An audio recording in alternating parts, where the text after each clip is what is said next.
misère à voir le monde dans ce coin-là, le reflet, mais vous êtes beaux quand même. Amen. Vous êtes comme dans la gloire de Dieu. Ce bord-là aussi. Amen. Pas au milieu, ben non. Amen. Ah, je suis fébrile ce matin. Le Seigneur m'a vraiment percuté hier, avant-hier, c'est-à-dire matin, à vous amener un message qui n'était pas à mon agenda. Je voulais faire quelque chose de différent, mais j'ai compris un peu le sens de pourquoi le Seigneur voulait amener autre chose ce matin. Et j'ai décidé de vous amener un message ce matin. Et je vais aller brièvement, et on va le développer probablement au cours des semaines à venir. Mais je pensais que c'était à propos pour ce matin, étant donné que dans les dernières semaines, derniers mois, on a travaillé beaucoup les messages. Le Seigneur m'a amené à amener la parole pour un peu nous centrer sur notre identité, qui nous sommes en Jésus-Christ. Et je pense ce matin que c'est comme c'est comme l'ordre des choses, et je vais le dire avec foi et non avec arrogance et non avec une attitude hautaine. L'Église de Christ doit comprendre le niveau, le statut que Dieu lui accorde. Et c'est un statut qui est supérieur à la race humaine, entre guillemets, pas dans le sens qu'on est mieux parce que tout nous est accordé par la grâce et par Jésus-Christ lui-même. On n'a aucun rapport avec le statut et l'identité que Dieu nous donne. Mais ce matin, si on peut finir par saisir en tant qu'enfant de Dieu ce statut-là, qui nous sommes en Jésus-Christ sur cette planète, ça va faire des flamèches, les amis. Amen.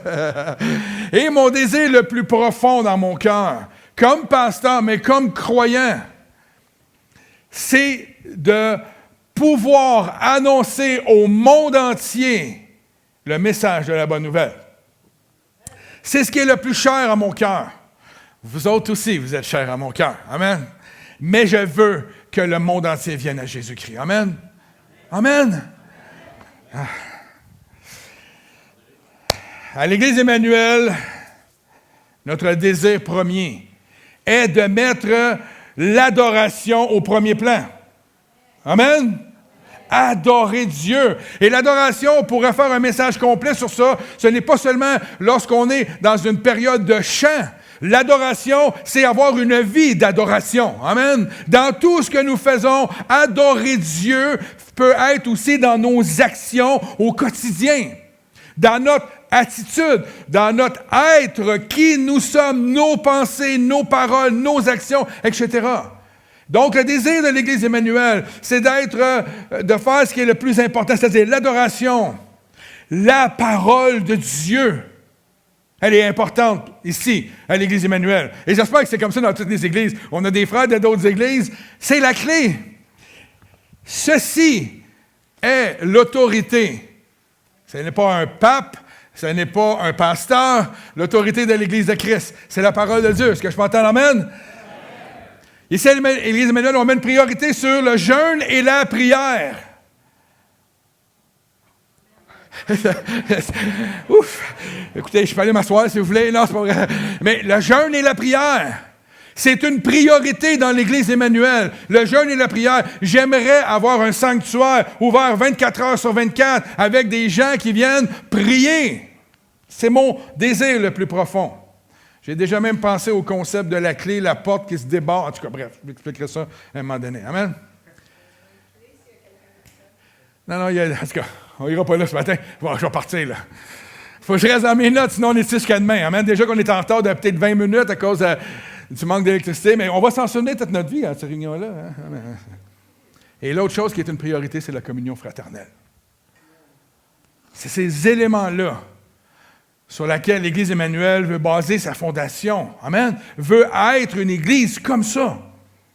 Nous désirons être à l'unisson avec Jésus et entre frères et sœurs. Et c'est pour cela que la thématique 2024-2025 sera à l'unisson. C'est la thématique qui est venue sur mon cœur lorsque j'ai lu un texte, et je vais vous le lire à la fin du message, le texte, mais avant ça, le Seigneur m'a emmené ailleurs. Mais selon le dictionnaire Larousse, hein? Il est populaire, Larousse. Moi, j'ai connu un Larousse, je n'ai pas connu un Larousse, mais Je connais une Larousse, mais en tout cas, bref. Selon le dictionnaire Larousse, à l'unisson signifie en parfait accord de pensée et de sentiment. Excusez. Amen. Leurs cœurs battent à l'unisson. Mais il y a d'autres définitions aussi que j'ai aimées d'un point de vue musical. À l'unisson signifie l'intervalle nul. Je ne sais pas pourquoi ils mettent nul, mais je l'ai mis comme c'est écrit. Hein? J'ai plein d'idées qui me viennent dans ma tête. En tout cas, l'intervalle nul qui caractérise deux notes émises à la même hauteur, à la même fréquence, par plusieurs voix ou par plusieurs instruments au même moment. À l'unisson. L'unisson des voix est l'accord le plus simple. Moi, je ne connais pas ça, la musique. Les musiciens, right? Puis là, vous me dites, non, si vous n'êtes pas encore rendu là, c'est correct. L'unisson des voix est l'accord le plus simple, mais c'est aussi le plus puissant lorsqu'il y a l'unisson. Mais c'est aussi le plus difficile. Y a-t-il un feedback, Pierre? Il me semble que j'entends un petit feedback. Avoir la même cadence, être sur la même note, le même tempo en tant qu'Église est tout un défi, frères et sœurs. Mais la beauté dans tout cela est que nous avons le meilleur des meilleurs chefs d'orchestre qui s'appelle Jésus. C'est pas Kent Nagano. Je pense qu'il n'est même plus en poste en plus de ça. Mais le meilleur chef d'orchestre pour nous permettre d'être à l'unisson, de vivre à l'unisson avec les mêmes battements de cœur, c'est Jésus.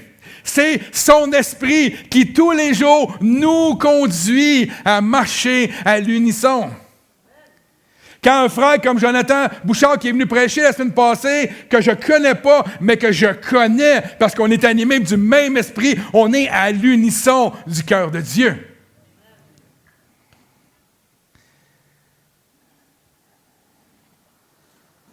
Par son esprit, il coordonne son corps, son Église, afin d'être ce que lui désire qu'elle soit.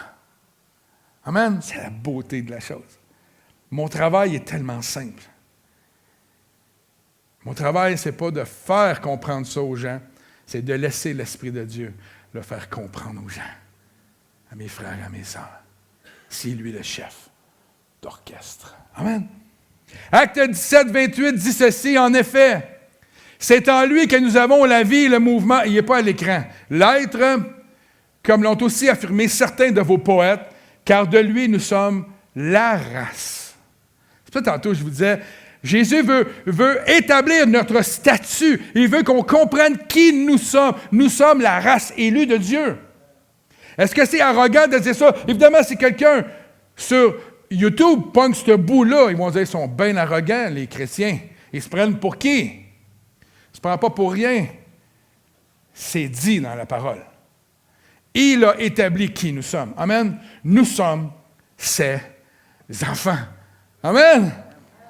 J'aimerais ce matin prendre quelques minutes pour vous parler du statut que nous avons reçu en tant qu'enfants de Dieu, à cause du sacrifice accompli par Christ à la croix. Notre identité en tant que chrétiens et Église nous permet de pouvoir vivre dans ce monde au rythme victorieux et glorieux de notre Seigneur et Sauveur Jésus. Et si on ne vit pas à son rythme à lui, ça veut dire qu'on continue de vivre au rythme de notre chair, de notre humanité. Et c'est là, à un moment donné, qu'on n'arrive pas à faire la différence entre nous et le monde. Nous devons être au rythme, à l'unisson du cœur de Dieu. Amen. Apocalypse 1,6 dit ceci, « Celui qui nous aime nous a délivrés. » Hein? Dites-le avec moi, « nous a délivrés de nos péchés. » Il n'y a plus de condamnation. Il nous a délivrés. « Pasteur, ça m'arrive encore de pécher. » Oui, et tu vas encore pécher pendant tout le restant de ta vie.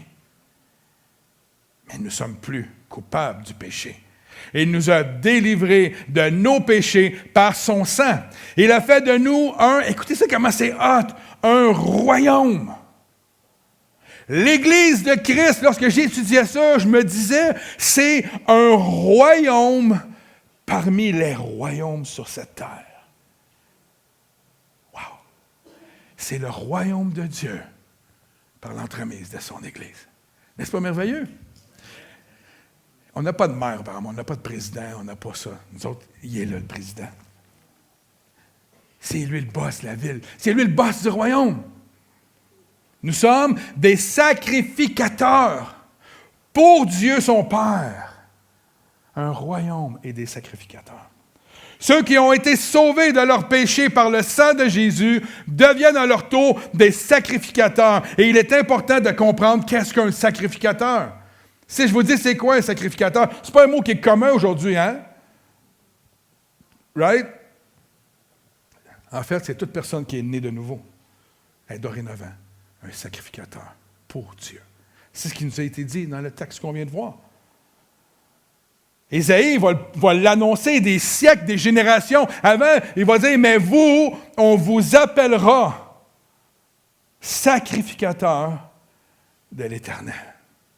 À cause de Christ. Pas parce qu'on est bon, là. Hein? On pourrait... Hein? Non? Oui? Vous êtes silencieux. Vous réfléchissez, Denis? Ah, OK. Des sacrificateurs. Regardez bien ça. Afin d'amener l'Église actuelle au niveau du ciel, dans le lieu très saint. Alors, appliquons-nous dans notre rôle de sacrificateur. Imaginez l'Église, nous qui sommes des sacrificateurs, avons le privilège d'entrer dans le lieu très saint, comme ça, à cause de notre statut.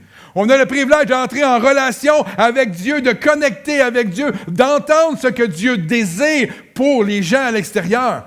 Imaginez, vous êtes tellement connectés avec Dieu que quand vous rencontrez des gens sur la route, Dieu peut vous révéler leur vie, peut vous révéler le plan pour toucher le cœur de ces gens-là.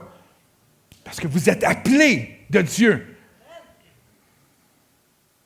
Il n'y a plus d'intermédiaire entre les hommes et Dieu. Il y a Jésus-Christ, on va le voir un peu plus loin. Nous avons, nous, en tant qu'enfants de Dieu, accès. Et nous avons le privilège de porter, écoutez, de le porter partout où on va. Je dis souvent à des gens, dans des discussions, avant, les gens devaient aller au temple pour adorer Dieu. Maintenant, le temple va à eux. C'est merveilleux. Par l'entremise de chacun d'entre nous qui dit que nous sommes le temple du Saint-Esprit, ça veut dire que partout où un chrétien est, l'Esprit de Dieu est aussi. Évidemment, il est omniprésent, omnipotent, il est partout. Mais il reste que c'est ça la réalité. À chaque moment de notre vie, à tous les jours, lorsqu'on marche, lorsqu'on fait notre épicerie, comme Jonathan a dit, lorsqu'on va acheter notre brosse à dents, nous sommes la lumière du monde. Nous sommes le témoignage de son amour, de sa grâce. Combien ici, il y en a qui ont été guéris dans le passé de maladies? Levez la main. Vous êtes des témoignages de la guérison de Dieu. Si vous voyez quelqu'un de malade, il est aussi simple de ça, de dire, « Madame, vous êtes malade, Jésus m'a déjà guéri. Est-ce que je peux prier pour vous? Il veut vous guérir. » On l'a fait dimanche passé, ça a été merveilleux de se promener et de parler avec les gens. Merveilleux. Ça a été une bénédiction totale. Nous ne sommes plus sous la loi du Premier Testament et devons comprendre ce que cela signifie. Jésus-Christ est à la fois l'unique souverain sacrificateur, le médiateur et l'unique sacrifice. Il est l'agneau de Dieu qui expie le péché par son sang. Donc, on n'a pas rapport. On ne sait pas. Faut pas. J'ai pas de bretelles, j'aurais dû mettre des bretelles, mais on n'a pas de bretelles à se taper. As-tu tes bretelles, Denis? Tu n'as pas mis tes bretelles? Hébreux 9 dit ceci, Christ est venu comme souverain sacrificateur des biens à venir. Wow! Il a traversé le tabernacle plus grand et plus parfait, qui n'est pas construit de main d'homme, c'est-à-dire qui n'est pas de cette génération, de cette création. Et il est entré une fois pour toutes dans le lieu très saint. Non avec le sang des boucs et des veaux, mais avec son propre sang, ayant obtenu la rédemption éternelle. On va le voir un petit peu plus loin tantôt.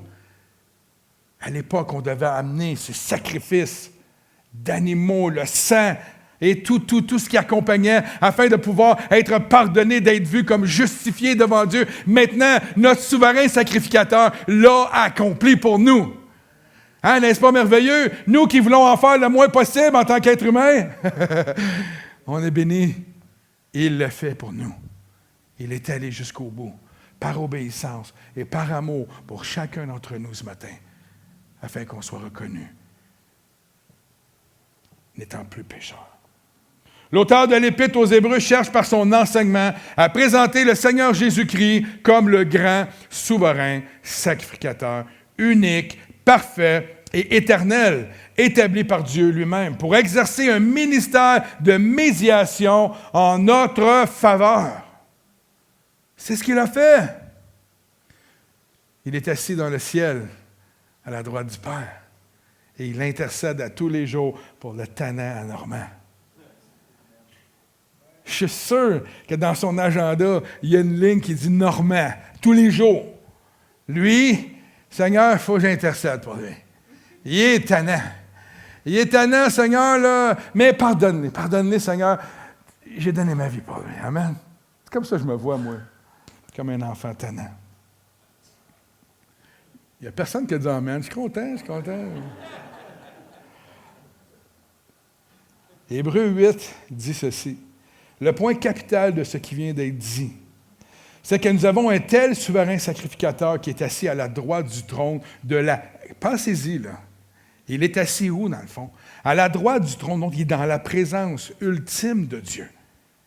C'est pas comme un étage en bas où il est dans un local à côté. Il est dans le lieu très saint, assis à intercéder en notre faveur, frères et sœurs. Dans les cieux, comme ministre du sanctuaire. Wow! Il est le ministre du sanctuaire.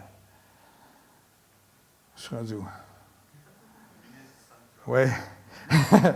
Merci. Et du véritable tabernacle. Il faut faire attention au Québec, hein? Qui a été dressé par le Seigneur, et non, frères et sœurs, par un homme. C'est Dieu lui-même.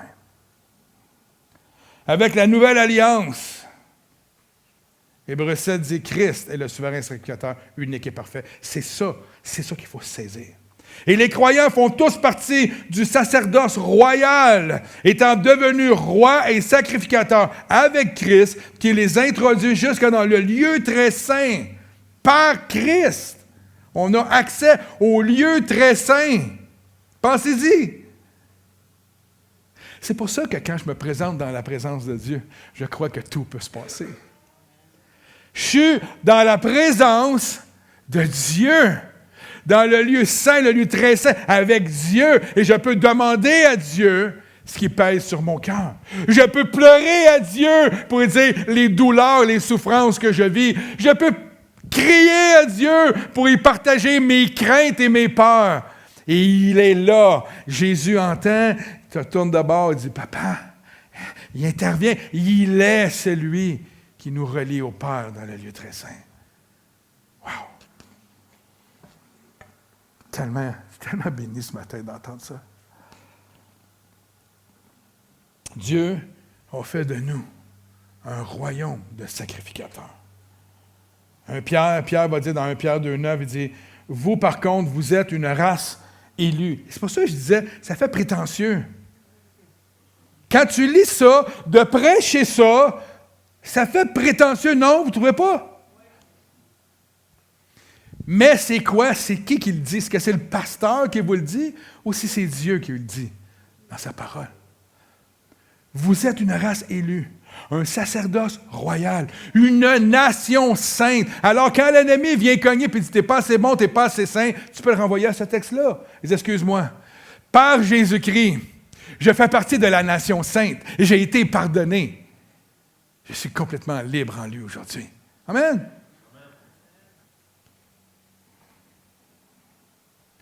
Afin quoi? Afin, on a tout ça, race élue, un sacerdoce royal, une nation sainte, un peuple racheté, afin d'annoncer les vertus de celui qui vous a appelé des ténèbres à son admirable lumière. Tout ça faut que nous soyons complètement libres d'amener les gens des ténèbres à la lumière, d'apporter ce message-là. Je suis tellement énervé. Une des clés qui rend libre le peuple de Dieu, frères et sœurs, c'est d'entrer dans cette réalité-là. Beaucoup trop d'enfants de Dieu, beaucoup trop d'églises sont liées parce qu'ils ne comprennent pas leur identité en Jésus-Christ.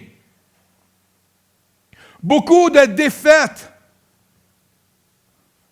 Nous vivons à cause de ça. Beaucoup de craintes nous avons à cause de ça. Beaucoup de peur nous avons parce que nous ne comprenons pas où Dieu nous a situés dans son royaume.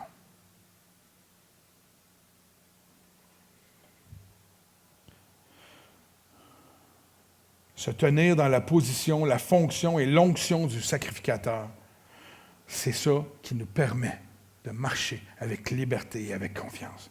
La louange et l'adoration qui viennent de nos cœurs et de nos vies vont libérer notre être d'intérieur, vont libérer, si on veut, des fleuves d'eau vive qui vont venir de lui.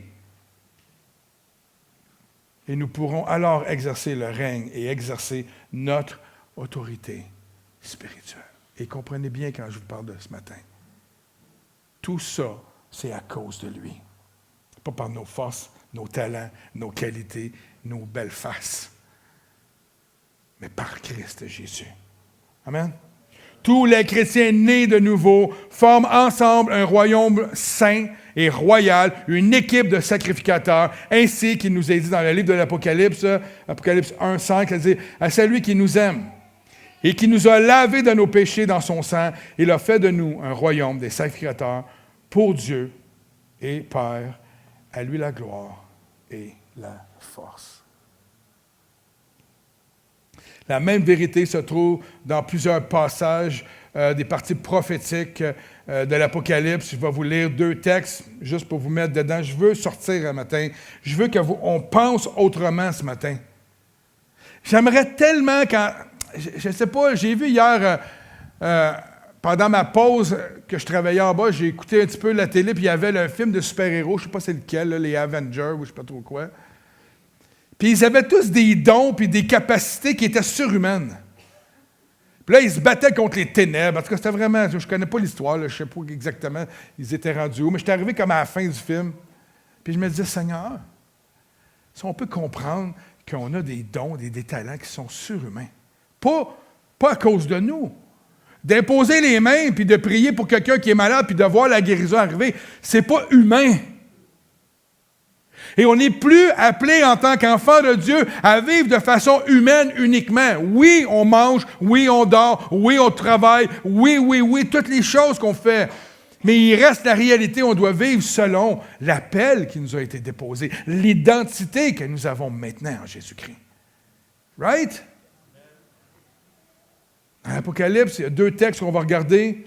Tu es digne de prendre le livre et d'en ouvrir les sceaux, car tu as été immolé et tu as acheté pour Dieu par ton sang de toute tribu et langue et peuple et nation, et tu les as fait rois et sacrificateurs pour notre Dieu. Wow! C'est ce qu'il a fait pour nous. L'autre texte dit, bienheureux et saint celui qui a part à la première résurrection. Sur eux, la seconde mort n'a point de pouvoir, mais ils seront sacrificateurs de Dieu et du Christ, et ils régneront avec lui pour 1000 ans. C'est qui ça? C'est nous autres. Wouh! Wouh! C'est weird de parler de ça. Non?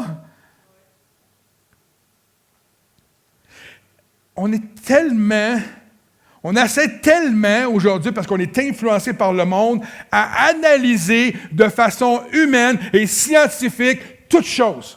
Et ça nous influence. Alors qu'on ne doit pas analyser la parole de Dieu avec notre intelligence humaine, mais avec la révélation de l'Esprit, afin qu'on marche par l'Esprit et qu'on puisse vivre par l'Esprit et qu'on puisse agir par l'Esprit. On ne peut pas de façon intellectuelle agir selon la parole de Dieu. On doit marcher par l'Esprit de Dieu, par la révélation, et croire dans ce que la parole de Dieu nous enseigne. Ça ne peut pas être autrement. Une Église victorieuse passe par la foi dans la parole et dans ce que la parole dit que nous sommes et que nous devons accomplir. Et c'est tout. Ouais, mais j'ai mal à une jambe. Non, c'est tout. Ah, mais c'est tout. Oh, mais j'ai eu un diagnostic. C'est tout. Tu es appelé à être un enfant de Dieu maintenant. Tout ce qui est passé est maintenant passé. Tu es une nouvelle créature. Les bobos vont venir, mais tu peux les repousser. Les meurtrissures, les attaques, tout ce que vous voulez, mettez-les dans le panier. Mais nous sommes plus soumis à obéir à ces choses-là. Parce qu'on est une nouvelle nation, un nouveau royaume.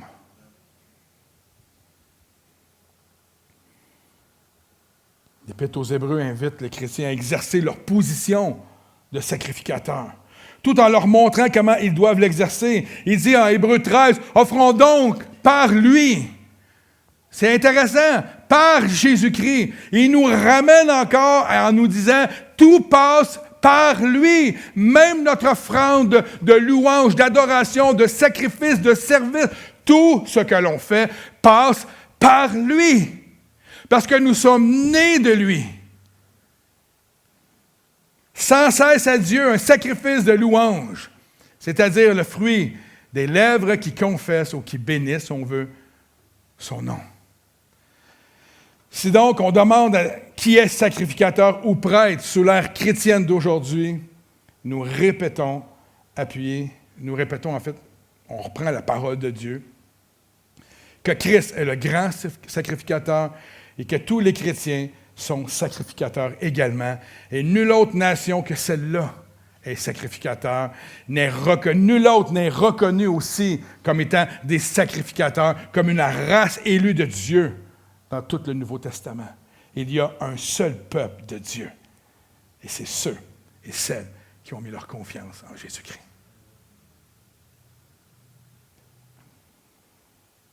Nous entrons là où nul sacrificateur ne pourrait entrer dans l'Ancienne Alliance. Le souverain sacrificateur, seul excepté une fois par année, pouvait entrer dans le lieu très saint, alors que nous avons accès dans ce lieu-là continuellement. C'est merveilleux. Merveilleux. Imaginez une fois par année, je serais malheureux. Je serais malheureux de pouvoir m'adresser à Dieu une fois par année ou de pouvoir, vous comprenez? Il y avait une grande quantité de sacrificateurs à l'époque, mais maintenant, tout chrétien peut entrer avec pleine liberté sous le grand souverain sacrificateur qui est établi sur la maison de Dieu. Il est la tête. Nous sommes le corps. Amen. Nous, les croyants, nous formons cette maison, ce royaume. Nous-mêmes, nous sommes ces prêtres et ces sacrificateurs appelés à entrer dans le lieu très saint de sa présence.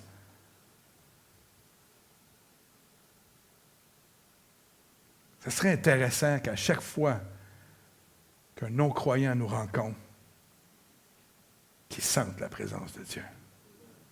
Pensez-y. Quand les gens viennent à l'Église pour la première fois, souvent ils vont le sentir. Mais que ce soit en tout temps. Le Saint-Esprit, excusez-moi. Donc, si tu veux être ce sacrificateur-là, tu dois d'abord réaliser que par la nouvelle naissance, tu l'es et que tu es en train de grandir par la parole. Et si tu t'abreuves à cette parole dans un esprit de prière et de confiance, de foi en lui, le Saint-Esprit va te révéler toute sa grandeur et, comment je pourrais dire ça, la manière d'aller à lui continuellement. Il y a quelqu'un qui me dit, je fais du mentorat, il y a quelqu'un qui me dit, des fois, je ne sais plus où aller quand je file pas bien, quand je me sens pas bien. J'ai dit, qu'est-ce que ça veut dire? Elle dit, des fois, je me sens tellement pas bien, elle vivait une chose, la personne, elle dit, je me sens tellement pas bien qu'on dirait que Dieu ne veut plus m'accueillir, il ne veut plus m'écouter, je ne sais plus comment m'approcher de lui. Puis je disais, comment ça? Elle dit, je ne sais pas. Elle dit, je dirais, je me sens comme déconnecté de lui. Mais j'ai dit, il n'est pas déconnecté de toi. Toi, tu peux te sentir déconnecté de lui. Mais j'ai dit, il n'y a pas une manière particulière de se présenter à Dieu et d'entrer dans sa présence. Tu peux le faire n'importe où. Il n'y a pas de manière particulière. Il n'y a pas d'état d'esprit particulier pour entrer dans la présence de Dieu. On peut être sur un terrain de golf, moi puis toi. Puis à un moment donné, il y a une discussion extraordinaire avec nos deux autres, puis on se met à parler de Dieu, puis de rentrer dans la présence de Dieu. Il n'y a pas de méthodologie autre que d'aller à lui. Peu importe la situation. Peu importe comment tu te sens. Alors acceptons notre rôle de sacrificateur, frères et sœurs. Un rôle pour Jésus, pour Dieu. Et vivons la vie qui nous est appelée à vivre sur terre. Pourquoi à l'unisson? D'où me vient l'inspiration de ce thème? C'est quand j'ai lu dans le livre des Chroniques, le livre favori de tous les chrétiens. Lorsqu'on lit dans 2 Chroniques 5, on voit lorsqu'ils sont en train de préparer l'arche, la tente, les ustensiles à entrer dans le temple pour les installer là, sous les chérubins, sont en train de tout faire ça. Puis là, je ne veux pas vous lire toute l'histoire, mais c'est ça le contexte. Là, il y a le souverain sacrificateur, les Lévites sont là. Là, ça dit aussi que tout le peuple est rassemblé. C'est quelque chose d'extraordinaire. Ils vont prendre l'arche qui représentait la présence de Dieu. Ils vont le rentrer dans la maison, là où elle va briller, elle va jaillir de toute sa puissance, où la présence de Dieu va venir une fois par année. C'est quelque chose, hein? Une fois par année. On ne serait pas patient, pas toutes nous autres, aujourd'hui, si Dieu nous visiterait une fois par année. Hein? Pensez-y. On est tellement occupés que ça se pourrait qu'on le manque quand il passe, imaginez-vous. Ah non, pas cette année. On va aller l'année prochaine, que voulez-vous?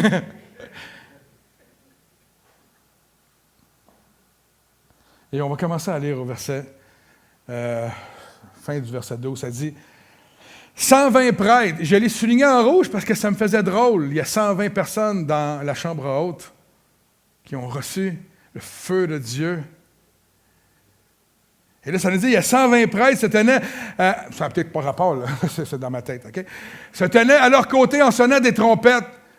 Les trompettistes, on a-tu des gens qui jouent de la trompette ici? On n'a pas personne qui joue la trompette? Je souffle du chauffard. Oh! Si vous me permettez, à l'avenir, je l'apporterai pour vous. Absolument. On va en discuter. Moi, j'aimerais ça m'asseoir avec vous pour qu'on soit stratégique quand on va le faire, là, qu'on vienne déclarer des choses. Amen? Amen. Si on en a deux, ça pourrait être à l'unisson. Parce qu'on va commencer avec un, hein, mon frère. Donc, les trompettistes et les musiciens jouèrent ensemble là, à l'unisson pour louer et célébrer l'Éternel. Les musiciens firent retentir les trompettes, les cymbales et les autres instruments, guitare électrique, drum, non, c'est pas ça. Et ils louèrent l'Éternel en chantant à l'unisson. Amen? Regardez. Ils chantaient, car il est bon, car son amour dure à toujours. Amen? Il est bon et son amour dure à toujours. Seigneur, on a tombé, on a adoré d'autres dieux, on s'est éloigné de toi, on est allé en captivité, on est revenu, mais ton amour dure à toujours, Seigneur. On veut te louer aujourd'hui, on veut à l'unisson être ensemble et t'adorer pour tout ce que tu fais. Regardez bien ça, la suite. Et au même moment, le temple de l'Éternel fut rempli d'une nuée. Les prêtres ne purent pas y rester. Ils n'étaient pas assez saints pour accomplir le service à cause de la nuée, car la gloire de l'Éternel remplissait le temple. Je vais vous annoncer une bonne nouvelle ce matin. La gloire de l'Éternel remplit le temple. Vous êtes le temple de son esprit. L'Esprit de Christ habite en vous. Il est assis dans le lieu très saint. Il intercède en faveur de vous. Il est connecté. Nous sommes connectés. Il est en nous. Nous sommes en lui.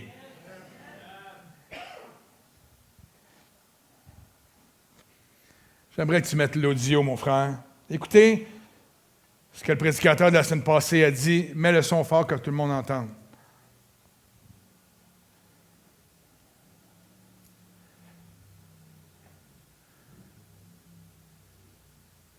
Vois la prochaine slide, tout simplement. L'autre. Oui, là. Clique 2. Lève le son, mon frère. Amen. Bon matin à tous et à toutes.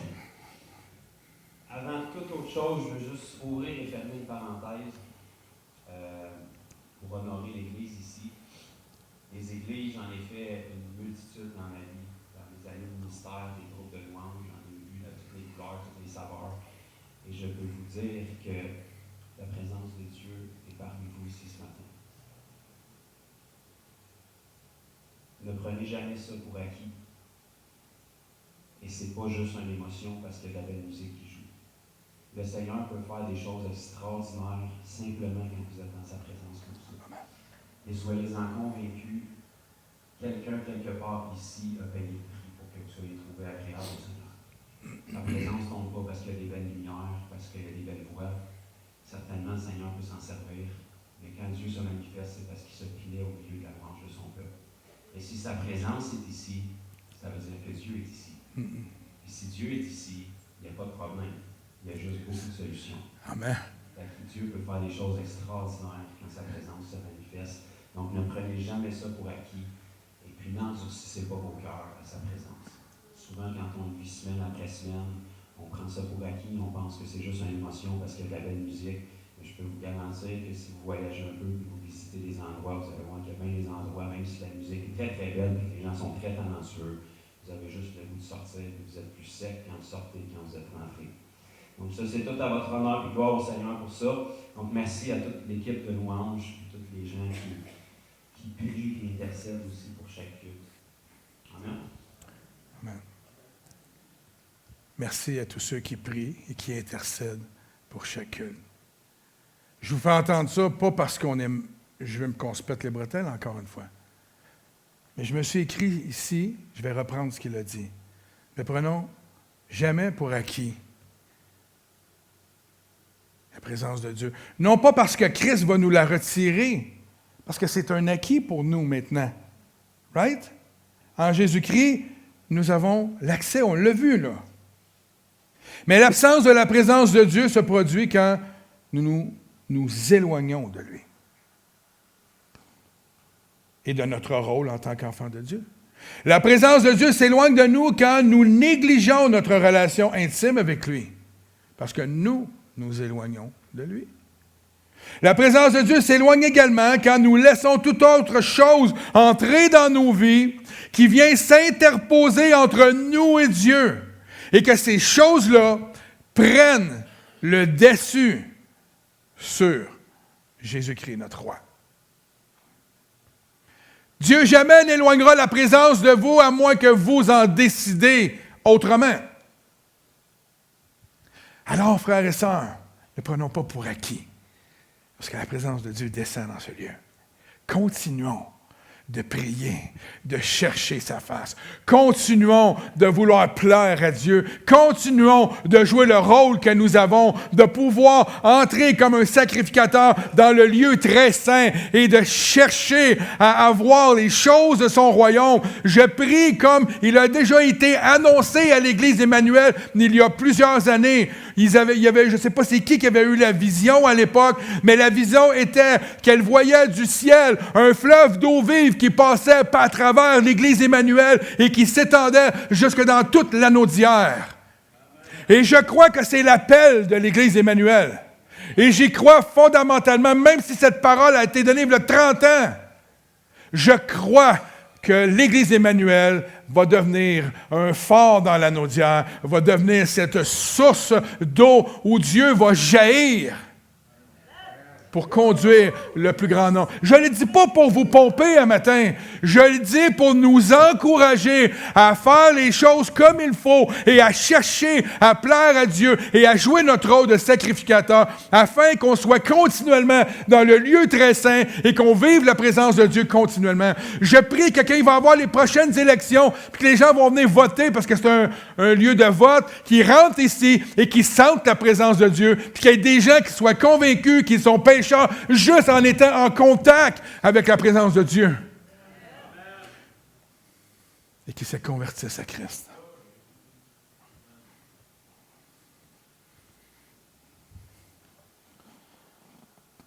La vision de l'Église Emmanuel est basée sur 2 commandements, frères et sœurs. Matthieu 22, ça dit « Maître, quel est dans la loi le commandement le plus grand? » On lui a posé ça pour le pogner, pour essayer de lui tendre un piège à notre Jésus. Jésus va répondre, « Tu aimeras le Seigneur ton Dieu de tout ton cœur, de toute ton âme et de toute ta pensée. » C'est le commandement le plus grand et le plus important. Il va ajouter, « Il y en a un second qui lui est semblable. Tu aimeras ton prochain comme toi-même. » C'est quand même puissant. Aimer Dieu de tout son cœur, puis après, Jésus ajoute, c'est le commandement qui est semblable à celui d'aimer Dieu de tout ton cœur, c'est d'aimer ton frère, d'être auprès de lui, de l'aimer comme toi-même. Ça en dit beaucoup, je préfère un message juste sur cette phrase-là. Tout ce qu'enseignent la loi et les prophètes est contenu dans ces 2 commandements. Wow! La totale est là. Et nous avons bâti la vision de cette Église sur ces 2 commandements. Premièrement, une Église centrée sur Christ. C'est la vision. Des ministères centrés sur Christ. Une vie de prière centrée sur Christ. Une vie de jeûne centrée sur Christ.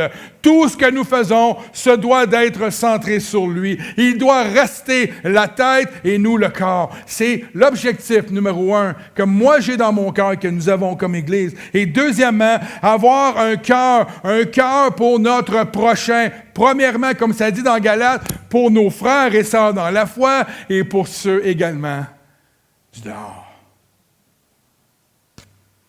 2 commandements dans le Nouveau Testament. Et c'est ça que nous voulons vivre ici, à l'Église Emmanuel. Amen. Imaginez maintenant, avec notre statut de souverain sacrificateur qui peut entrer dans le lieu céleste. Imaginez comment on peut vivre cette vision d'Église-là avec puissance. Comment ça peut devenir une Église explosive. Amen. On va aller tranquillement à la présentation des choses. Après ça, je vous laisse aller. Depuis 2017, le Seigneur nous a fait entrer dans une saison, en parlant avec mon frère Pierre cette semaine, une saison bien particulière. Le Seigneur, avant même d'être ici, moi, mon épouse, ma famille, Dieu, dans un moment de prière, de révélation, nous a dit qu'il nous envoyait dans un endroit, on ne savait pas encore c'était où, pour amener à l'Église où on allait une revitalisation qui consistera, entre autres, à y commencer un cycle nouveau, un nouveau départ. Et ce premier cycle fut constitué de 3 étapes. Il y a eu les moments de guérison pour les cœurs brisés. Il y a eu cette période où Dieu a manifesté, je ne sais pas si vous vous en souvenez, dans les premières années, il y a 7 ans qu'on est arrivé ici, il y a eu beaucoup de moments de guérison. Il y a eu des guérisons physiques, des guérisons spirituelles. Il y a eu beaucoup de consolation qui a été faite de la part de notre Dieu. La deuxième étape, il a été d'établir l'ordre premier de son royaume dans l'Église, c'est-à-dire l'adoration de Christ, en établissant Christ comme le seul Seigneur et dirigeant de son Église. L'autorité verticale du royaume de Dieu vers nous, à tous les niveaux. Et la troisième chose, une revitalisation à établir sur l'Église. Dieu voulait établir sur l'Église une onction d'assainissement afin d'établir l'ordre et l'appel de ceux qui sont appelés à être ici, à diriger ici selon sa volonté. être un atout pour le corps de Christ. Ça fut une grande revitalisation sur plusieurs niveaux. Donc, ça a été un cycle de 7 ans. 7 années où on a été dans ça. Dans ça, il y a eu la pandémie. Vous vous souvenez, ça a été les 7 dernières années très up and down. Ça a été vraiment incroyable. Mais là, je vais vous dire ce que Dieu a mis sur mon cœur. Rapidement. Le Seigneur met devant nous une saison de grand progrès spirituel. Il met devant nous une saison de délivrance. Où Dieu va déployer sa puissance, son autorité pour tous ceux et celles qui le chercheront de tout son cœur, de toute leur âme et de toute leur pensée. Pour ceux et celles qui chercheront à suivre la cadence de Dieu et à laisser leur cœur battre à l'unisson, ici à Emmanuel, alors, ceux et celles qui chercheront, moi je veux que l'Église le cherche, vivront une vie avec Jésus des plus vivantes, des plus excitantes. Cette nouvelle étape pour l'Église sera également la poursuite de l'année de grâce de Dieu, du Seigneur, qui s'étendra sur l'Église vers la communauté. À l'unisson, frères et sœurs. À l'unisson. Une Église qui marche à l'unisson. Vous savez, ce qui fait d'un bon groupe de louanges ou d'un bon groupe, c'est pas qu'il soit talentueux, c'est qu'il soit à l'unisson. Ce qui fait d'une bonne équipe de hockey ou de n'importe quel sport, c'est pas les talents des joueurs, c'est quand la chimie est là et qu'ils sont à l'unisson. Tu peux avoir tous les super-héros dans ton équipe, si tu n'es pas à l'unisson, tu n'iras jamais plus loin. Tu n'iras jamais plus loin. À l'unisson, on peut faire de grandes choses pour Dieu. Amen.